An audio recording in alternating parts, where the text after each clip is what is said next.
to be talking about hypothesis testing today. All right, so the first thing we need to do is sort of situate ourselves. Where does hypothesis testing fit in with all of inferential statistics? Then we're going to talk about how to actually create this hypothesis that we're going to test. And that hypothesis is really going to be about a population. And when we say about a population, we mean really about population parameters. And there's actually two parts to any hypothesis that we test. There's the null hypothesis and the alternative hypothesis. And we're going to talk about how those fit together. Then we're going to talk about potential errors in hypothesis testing, because it's good to know going into it. Finally, we're going to end with the steps of hypothesis testing. And we're going to do the steps of hypothesis testing when sigma, the population standard deviation, is given, and when it's not given. And if you have just refreshed yourself with the confidence interval lesson, you can probably guess that when sigma is given, we're going to be using z distributions or normal distributions, right? Normal. And when sigma is not given and we have to estimate the population standard deviation from the sample using S, then we'll use t distributions. And remember, in order to use the t distributions, we're going to need to figure out the degrees of freedom. Okay, so let's go back and situate ourselves with all of inferential statistics. So basically, the idea of inferential statistics is that we use some known populations to figure out the sampling distribution. And the one that we're using a lot is the SDOM. We are going to use some other ones later. So we figure out sampling distributions, and then we want to compare a sample from an unknown distribution. We want to compare a sample from that to this sampling distribution. If this sampling distribution says, hey, this sample is very, very likely, then we might say, oh, then maybe this sample, this unknown population, is very similar to this known population. But if this sampling distribution sort of tells us, wow, this sample is very, very unlikely, then what we might think is, well, then we could rule out this known population as a potential candidate for this unknown population. Now, in doing all of this in inferential statistics, there's sort of two issues that come up. What happens when we don't know what the population looks like at all, right? And we want to sort of try to figure out where the population mean or different parameters of the population might be. Well, in that case, we use confidence intervals. And when we use confidence intervals, we try to figure out where mu is from x bar. So another way of thinking about it is we try to figure out something about the population from the sample information, right? Because we have that sample information. Another thing, another tactic we could take is that we could use this idea and say, well, how do we decide when a sample is unlikely? How do we decide when to draw this little x, right? When do we decide, like, oh, no, this guy is really weird, right? Well, in order to do that, we now have to learn about hypothesis testing. And now the goal of hypothesis testing is going to be slightly different from confidence interval, yet related. It's sort of the flip side of the coin. Basically, you're going to try to figure out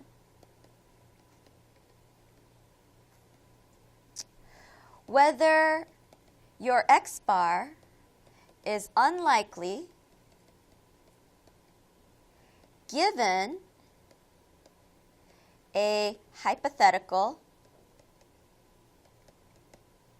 population, right? Mu.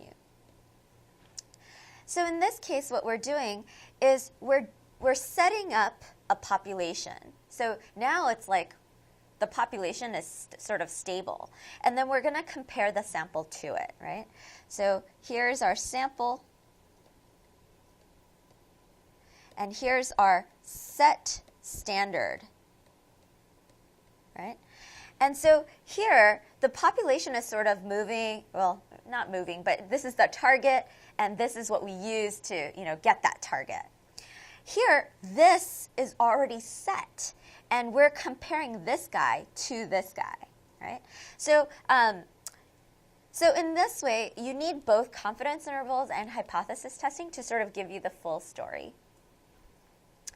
Now, you might also hear that hypothesis testing, another word or phrase for it, will be a test of significance. A test of significance. Now, a lot of students misinterpret that to mean a test of importance, right? Because that's the modern way the word significance is used. But that's not actually what we're talking about here. When we call this a test of significance, this was actually a word coined in the early, this is actually using the meaning of significance from the early 20th century when this test was actually invented. So back then, significant just meant prominent or standing out, right? So I like to think of it as being weird, right? Like how much does this sample stand out? Is it significant? Is it prominent and different? Or is it very, very similar, right? And so those are the two ways you could think, those are the ways you could sort of think about it. I don't want you to think of it as a test of importance. Okay. All right. So now that we know why we need hypothesis testing, how do we hypothesize a population? How do we make up a population? Do we have to make up all the individual members of the population? I mean, what do we got to do, right?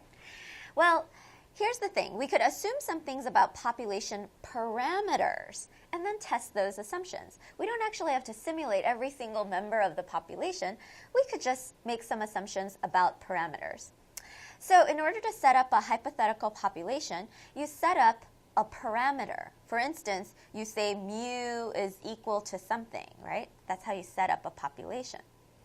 Then check whether our sample is likely to have come from such a population, right? And so in doing this, we need to figure out how do we hypothesize sort of rigorously, right? So that we could get as much bang for our buck from our hypothesis.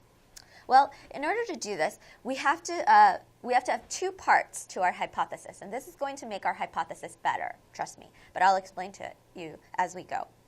So the first part of the hypothesis is what we call the null hypothesis, and null means, null is frequently used to mean like zero or not important, or even like the default, right? The null hypothesis in this case is your hypothetical population. For instance, and we write the null hypothesis like this, H sub 0 or H sub naught, H naught, right? So we might say mu equals 0, right? Ta-da! We have created a null hypothesis. Now, I've just made up this 0 right now. There are better ways of doing this, and we'll talk about those later.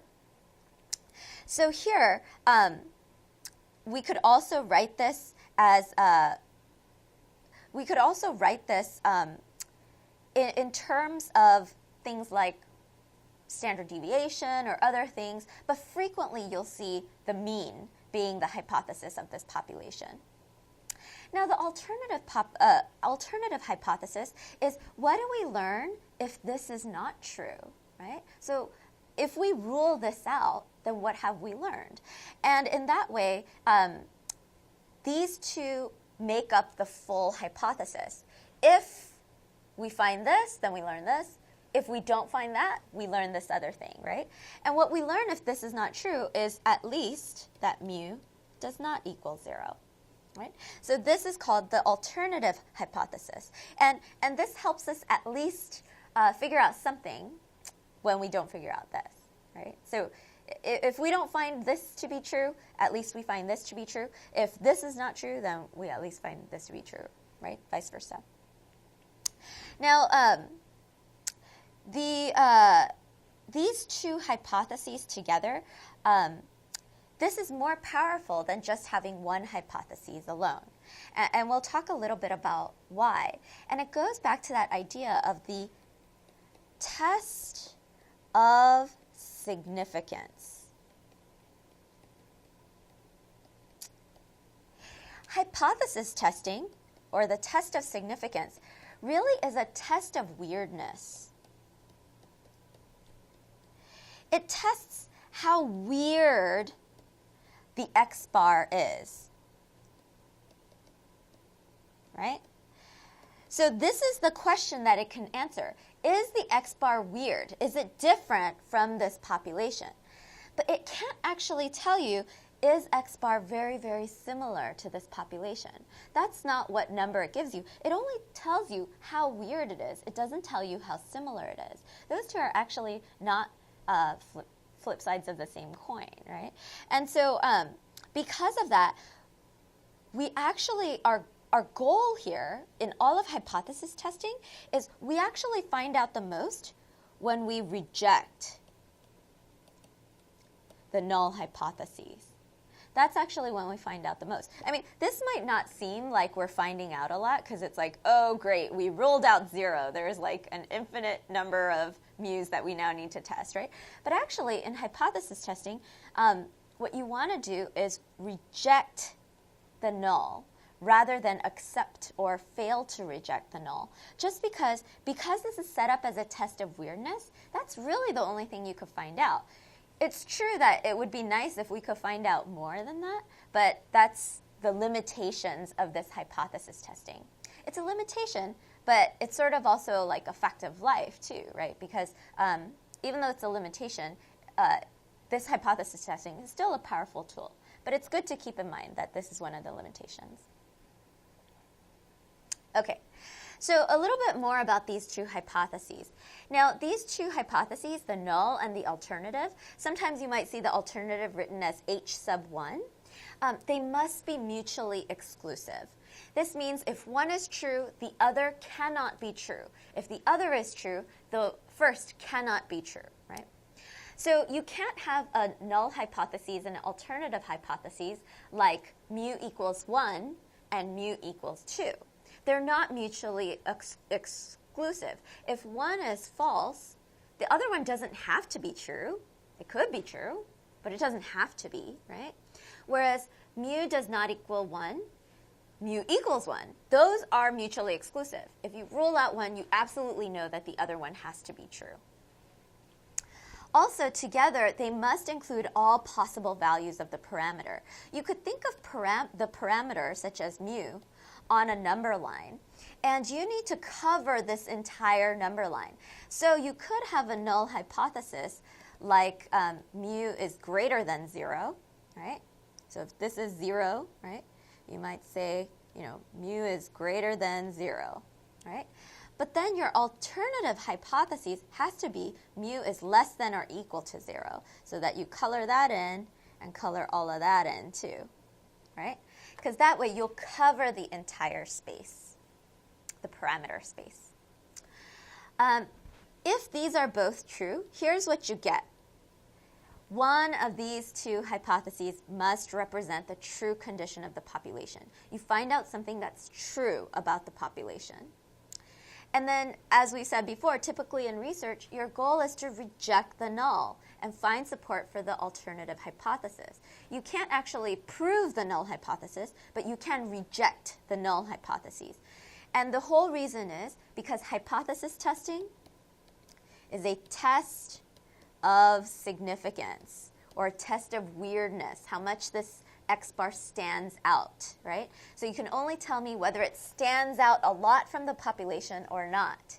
But you can't tell me, oh, it's probably really, really, really similar to the population. You can't tell me that part.